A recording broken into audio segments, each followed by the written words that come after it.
You're not overthinking because you're careless. You're overthinking because your mind is trying to protect you. Overthinking feels like work. It feels like effort, analysis, responsibility. That's why it's so convincing.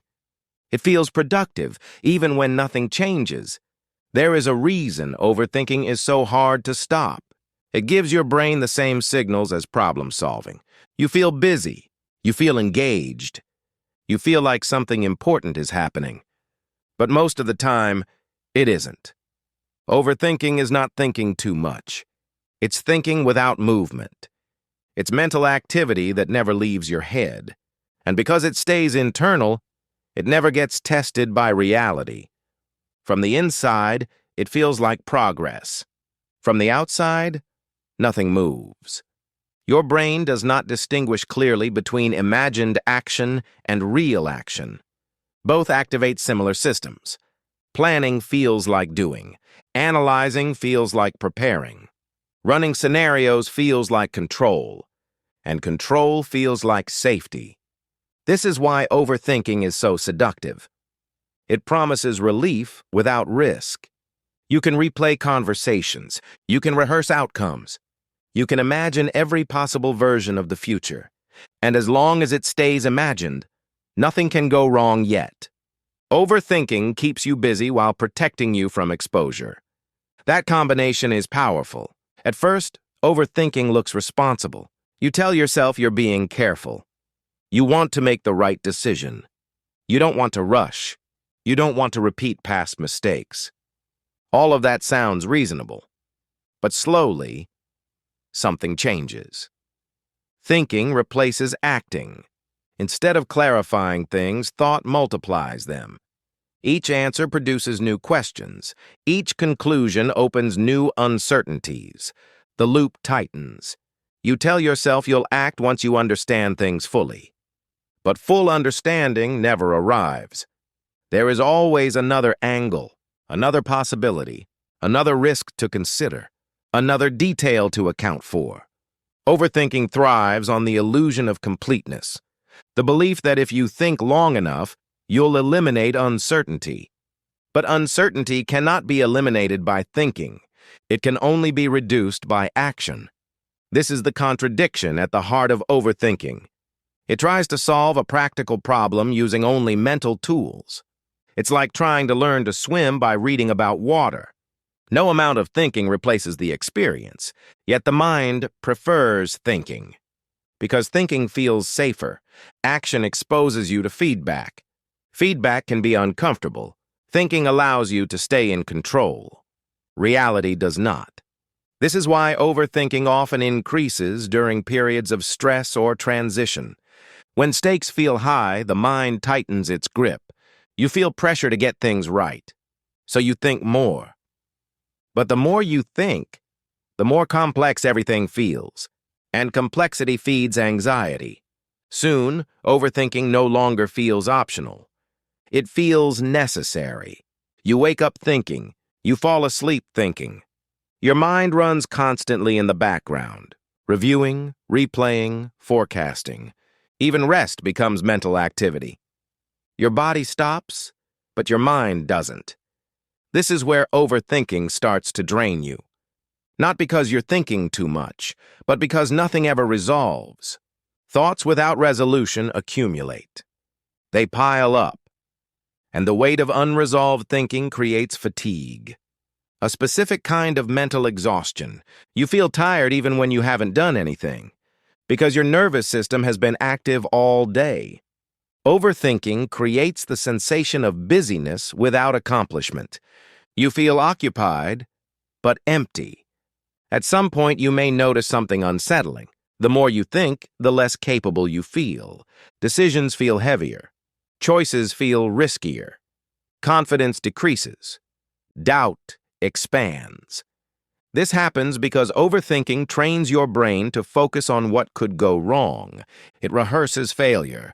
Each imagined negative outcome strengthens caution. Your mind becomes better at stopping you than moving you. Overthinking also disconnects you from your body. You live almost entirely in your head. Physical signals become quieter. Intuition dulls. You stop trusting simple impulses. Everything must be justified, explained, defended. Even small decisions feel like moral tests. And that pressure is exhausting. The irony is that overthinking often begins as an attempt to feel calm. You think to reduce anxiety, but anxiety thrives on uncertainty, and thinking increases awareness of uncertainty. So the very strategy you use to feel safe creates more tension. The loop feeds itself. You think because you're anxious, and you're anxious because you think. This is why telling someone to just stop overthinking never works. Overthinking is not a habit you can drop by force. It's a coping mechanism. It serves a purpose. It protects you from emotional exposure, from making mistakes, from feeling regret, from facing discomfort. The problem is that it protects you too well. It protects you from living. Overthinking replaces experience with simulation. You simulate conversations instead of having them. You simulate decisions instead of making them. You simulate progress instead of moving. And because simulation feels active, you don't immediately notice what's missing. But over time, the absence becomes noticeable. Life starts to feel stalled, flat, repetitive, like you're always waiting for something to click. You may start consuming more information to break the loop, more advice, more content, more explanations. But information rarely solves overthinking. It gives the mind more material to process. Each new idea becomes another variable, another thing to consider. This is how people get stuck in endless preparation. They believe the next insight will unlock action. But action doesn't come from insight alone.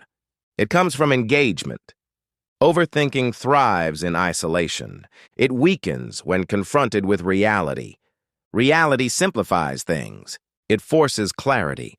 When you act, most imagined problems disappear.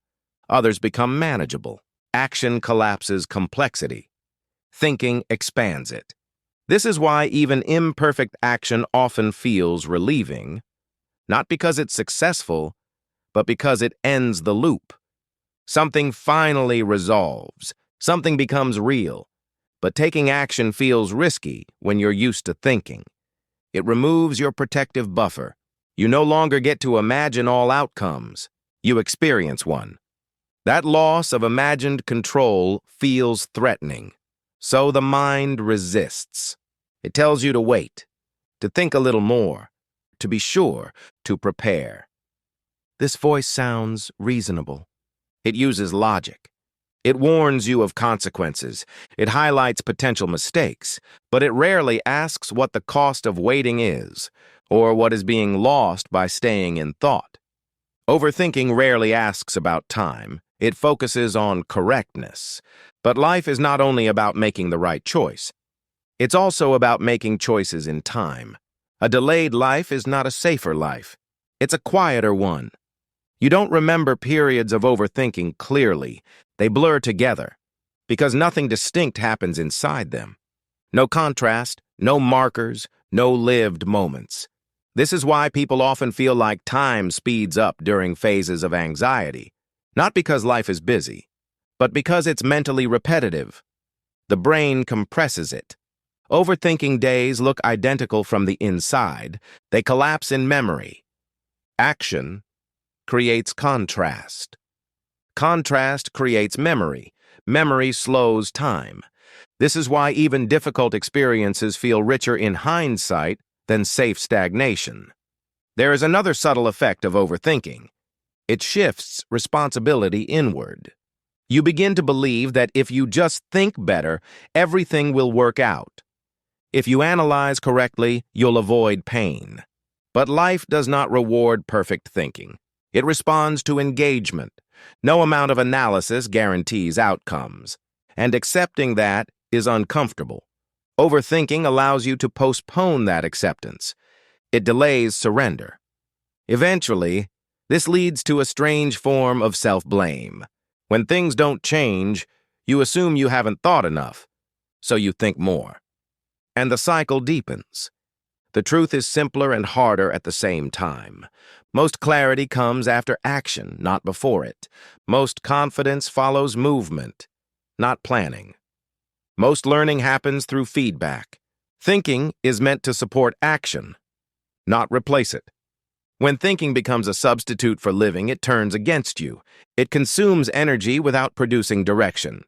Breaking the cycle of overthinking does not mean thinking less. It means thinking differently. It means recognizing when thought has stopped being useful and choosing movement instead. Movement does not have to be dramatic. It can be small. One message sent, one decision made, one imperfect step taken. Enough to introduce feedback. Feedback interrupts the loop. It grounds the mind. You don't need certainty to act. You need tolerance for uncertainty. Overthinking tries to eliminate uncertainty. Living requires you to carry it. This is why the solution to overthinking is not confidence. It's willingness. Willingness to act without guarantees. Willingness to learn through experience. Willingness to accept that mistakes are part of clarity, not evidence of failure. Overthinking promises safety, but delivers paralysis. Action promises risk, but delivers movement. Movement creates information. Information reduces fear. This is the order most people get wrong. They wait for fear to disappear before moving, but fear often disappears after movement, not before. When you act, your nervous system updates. It learns that you can survive uncertainty. Each small action rewires the association between action and danger. Slowly, the loop loosens. Overthinking does not disappear overnight. It softens as trust in experience grows. The goal is not to silence your mind. It's to stop obeying it blindly. Thoughts are suggestions, not commands. You can listen to them without waiting for them to finish. You can act while they talk. Living is not the absence of thought. It's thought in motion. If overthinking has been running your life, it doesn't mean something is wrong with you. It means your mind learned to protect you too well. Now, it needs to learn something else. That you can move without certainty. That you can act without complete understanding.